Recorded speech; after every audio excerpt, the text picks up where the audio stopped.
Halo teman-teman, selamat sore, selamat datang di channel saya. Perkenalkan, nama saya Dr. Hervenes. Biasanya di sini kita membahas tentang kesehatan, ya. Jadi di sore ini kita akan membahas tentang apakah itu penebalan dinding rahim. Ya. Jadi mungkin teman-teman sudah sering mendengarkan apa itu penebalan dinding rahim, ya. Kondisinya pun sebenarnya berbeda-beda. Misalkan pada saat Anda sedang tes pack sudah positif, kehamilan, Anda ultrasound, ya. Lalu setelah USG dinyatakan, oh ini masih belum kelihatan, ya, masih penebalan dinding rahim. Lalu apabila Anda cek lagi, misalkan kok ini nggak dapat ya, gitu kan. Tapi Anda nggak hamil, dicek lagi, oh ini juga penebalan dinding rahim juga ada, gitu. Ataupun di kondisi-kondisi misalkan Anda punya flek-flek, ya. Lalu dicek, oh ini ada penebalan dinding rahim, ya, yang diperlukan tindakan biopsi. Jadi apakah sebenarnya ini penebalan dinding rahim, ya? Sebelum kita membahas, ya, kita rehat sejenak. Kadang-kadang pengen aja ya bergaya presenter. Jadi memang kalau kita membahas penebalan dinding rahim ini, teman-teman, ya, ini sebenarnya cukup luas, ya. Saya suka ini kalau ada yang nanya kayak begini. Jadi meskipun ini nggak favorit, saya rasa ini cukup penting dan suatu saat pasti ada yang mencari tahu, ya. Jadi definisi penebalan dinding rahim ini biasanya mengarah ke endometrium, teman-teman. Jadi sebenarnya rahim ini dibagi menjadi dua, ya, teman-teman, ya. Yang pertama itu otot-ototnya yang biasa kita sebut myometrium, lalu lapisan dalamnya yang kita sebut endometrium. Biasanya apabila kita bicara tentang oh ini ada penebalan dinding rahim, itu mengarah ke endometriumnya, ya. Nah, sekaligus di sini saya menjelaskan tentang myometrium juga, ya. Sekilas otot-otot rahim itu juga bisa menebal. Jadi di sini bisa menebal karena adanya mioma ataupun adenomyosis. Sekarang kita akan fokus ke endometriumnya. Jadi tetap teman-teman mesti tahu, saya akan taruh di sini ini adalah siklus menstruasi.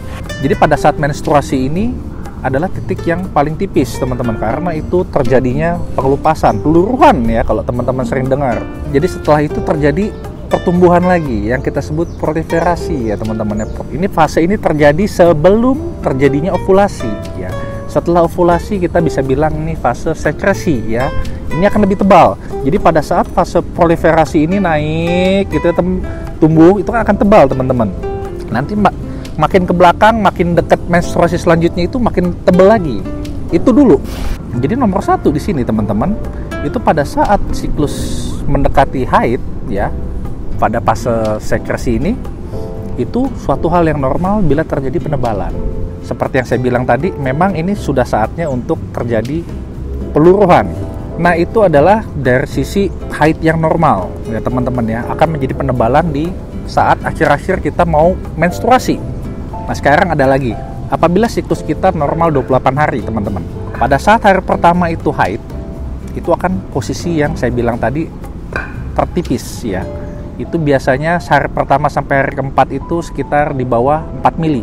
Ada yang menyebutkan di bawah 2 mili, ada yang menyebutkan di bawah 4 mili.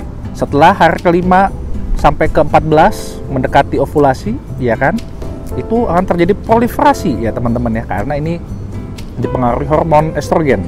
Akan terjadi penebalan biasanya 10 sampai 16 mili, tapi rata-rata sekitar 12 sampai 13 mili.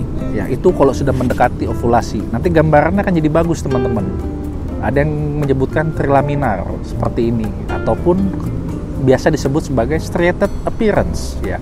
Setelah ovulasi pun akan sedikit berkembang. Lalu pada akhirnya terjadilah menstruasi, ya. Pada saat posisi ini biasa kita sudah sebut fase sekresi, teman-teman. Di sini normalnya itu sekitar 16 sampai 18 mili. Jadi yang namanya penebalan dinding rahim secara definisi memang sebenarnya harusnya tebal. Betul kan?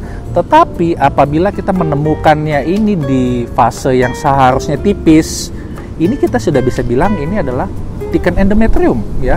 Itulah pengertian yang kedua, ya. Jadi yang namanya penebalan dinding endometrium ini itu tergantung dari siklus yang tadi, yang gambarnya ini, teman-teman, ya. Jadi pada saat kalau misalnya penebalan dinding rahim ini normal atau tidak, ya. Apabila ini sekitar ada 16 mili gitu kan. Tapi ini ada di bagian sudah mau haid, itu termasuk normal ya. Tapi kalau misalnya ini terjadi pada saat awal siklus, ini tidak normal.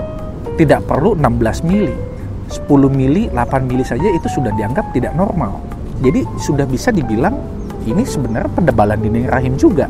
Masuk akal ya, karena memang penebalan dinding rahim ini harus disesuaikan dengan siklus ya. Tergantung. Jadi kalau misalkan teman-teman udah tahu, oh dok, saya dikasih tahu penebalan dinding rahim berapa, sekian mili gitu kan ya. Nah, ini posisinya di siklus yang mana? Di gambar yang ini gitu. Di gambar ini kan teman-teman bisa lihat, ini memang ada saatnya tebal. Jadi pada saatnya memang harus tebal, berarti itu masih normal. Semacam itu ya. Jadi itu yang pertama, normal atau tidak itu tergantung dari siklusnya itu. Pada hari keberapa kita melakukan pengecekan. Nah, sekarang yang paling sering menjadi pertanyaan seperti ini. Apabila teman-teman siklusnya normal ya. Nah, lalu telat 1 minggu, diceklah test pack. Positifnya pun bisa jelas ataupun samar. Nah, pada saat ini Anda melakukanlah ultrasound ya kan. Di situ dijelaskanlah, oh ini ketemunya itu masih penebalan dinding rahim aja. Jadi kalau misalnya teman-teman bertanya, dok, ini saya terjadi penebalan dinding rahim juga ya, apakah saya hamil? Bisa iya, bisa tidak. Yang iya itu kalau misalkan test pack-nya ternyata positif. Test pack-nya negatif juga, itu bisa terjadi penebalan. Ya teman-teman.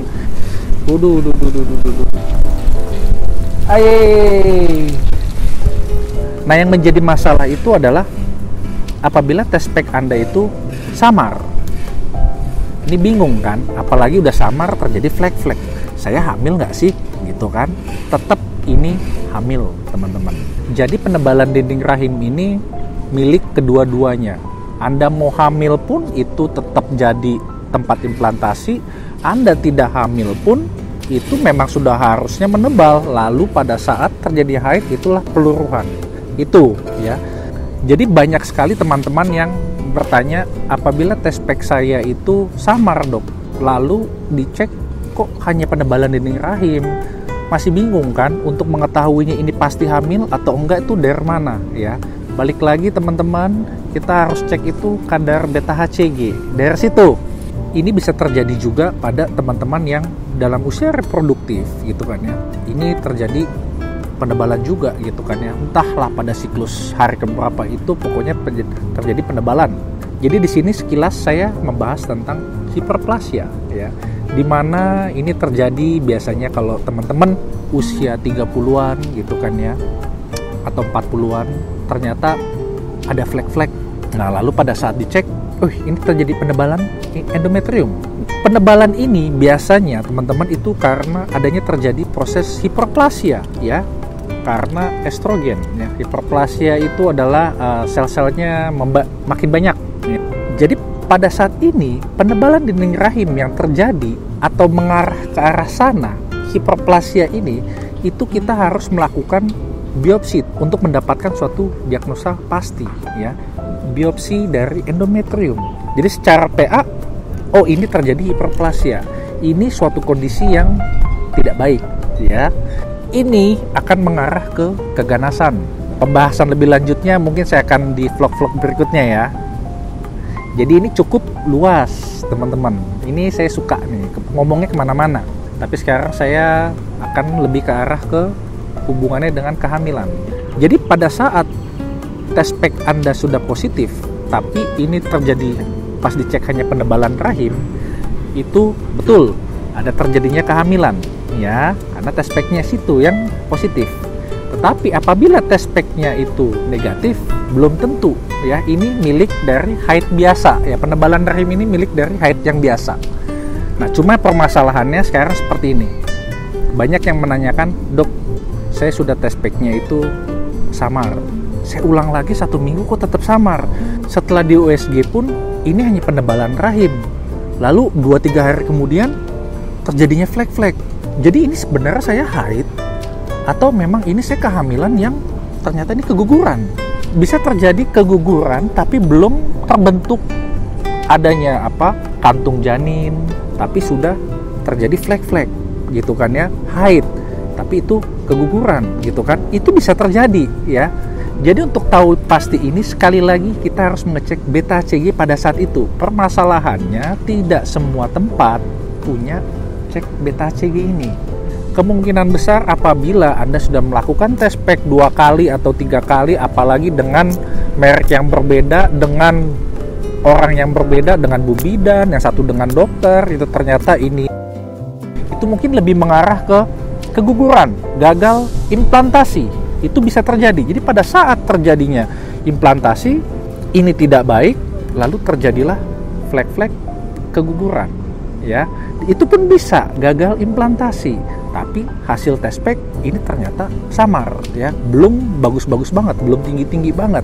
Dan memang yang namanya keguguran itu memang tidak hanya harus terbentuk kantung janin dulu baru terjadi keguguran, sudah terbentuk janin dulu keguguran, bisa saja sebelum terbentuknya kantung janin itu terjadi keguguran, ya, gagal implantasi. Biasanya ini karena hasil konsepsinya yang tidak baik, ya, baik itu dari telurnya yang tidak baik maupun spermanya, itu bisa, ya.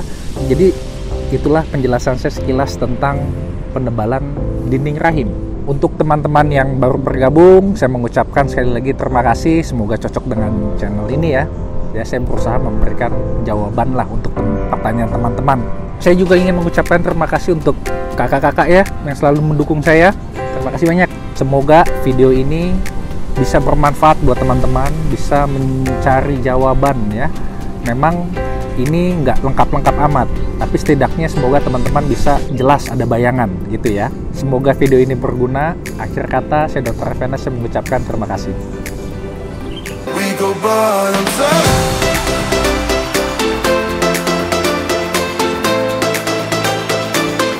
We go bottoms up. And face this shit another day. We go bottoms up.